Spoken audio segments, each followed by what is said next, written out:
नमस्कार दोस्तों ज्ञान मार्ग पर चलने वाले व्यक्ति कभी किसी को नहीं छोड़ते, बल्कि उनका ज्ञान का प्रकाश तो हर व्यक्ति पर बराबर पड़ता है।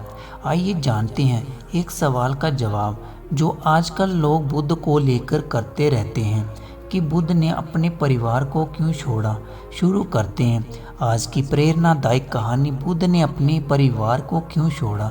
बुद्ध के जाने के बाद उनके बहुत सारे शिष्यों ने उनकी शिक्षाओं को जगह जगह फैलाया। दोस्तों, एक बुद्ध भिक्षु थे जो कि बुद्ध की शिक्षाओं को आगे बढ़ा रहे थे।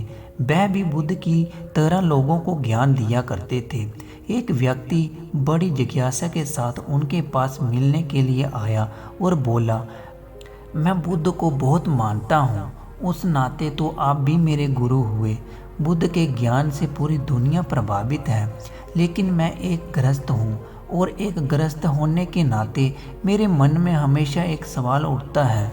बुद्ध भिक्षुक बोला, बताओ कौन सा सवाल है तुम्हारा। व्यक्ति बोला, बुद्ध ने अपने परिवार को क्यों छोड़ा। अपनी पत्नी को बिना बताए ही वह जंगल की ओर निकल गए।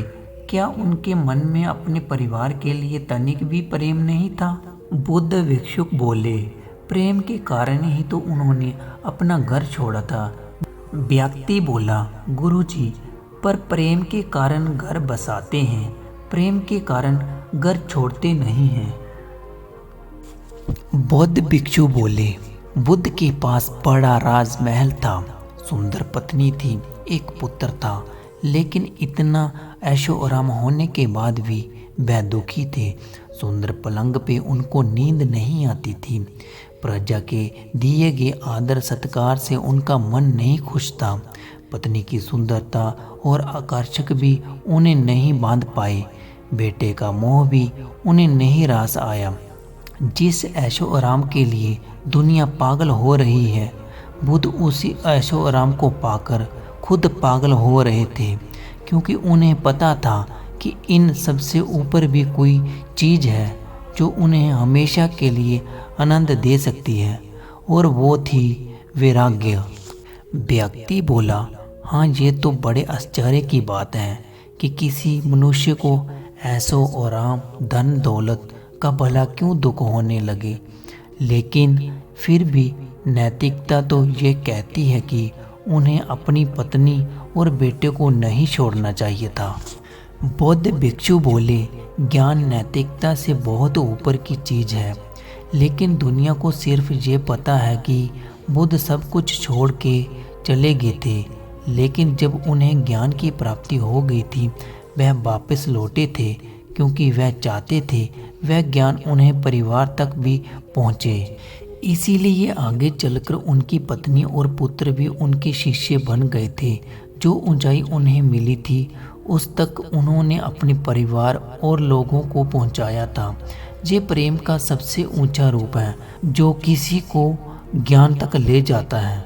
अगर उस वक्त बुद्ध जी फैसला नहीं लेते तो आज हम बुद्ध की चर्चा नहीं कर रहे होते। व्यक्ति बोला, धन्यवाद गुरुजी, सही मानने में आज मैं बुद्ध की महानता को समझ पाया हूँ।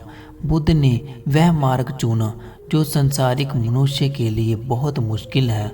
हमारा तो पूरा जीवन धन दौलत जुटाने में लग जाता है। सचमुच बुद्ध बहुत महान थे। आपने सही कहा था, जो ज्ञानी होता है फिर वह ज्ञान दिए बिना नहीं रह सकता, क्योंकि उसे लोगों से प्रेम होता है, तो फिर वह अपने परिवार को पीछे कैसे छोड़ सकता है। इस तरह उस व्यक्ति ने अपने प्रश्नों का जवाब पा लिया और वह वहां से चले गए। दोस्तों, इस कहानी से हमें ये शिक्षा मिलती है कि हमें उस व्यक्ति को हमेशा सम्मान देना चाहिए जिसने हमें ज्ञान दिया है। उस ज्ञान के द्वारा ही हम अपने मन को समझाने की कोशिश करते हैं और चाहते हैं कि हम हमेशा भीतर से शांत और सहज रहें। यदि बुद्ध ना होते तो आज हम उनके ज्ञान से वंचित रह जाते।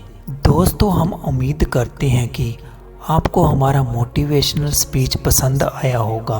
अगर आप और भी ऐसे मोटिवेशनल स्पीच सुनना चाहते हो तो हमारे इस YouTube चैनल को सब्सक्राइब करके बेल आइकन ज़रूर दबाएं, ताकि हम आपके लिए नए नए मोटिवेशनल वीडियो लेकर आए। नमो बुद्धाय।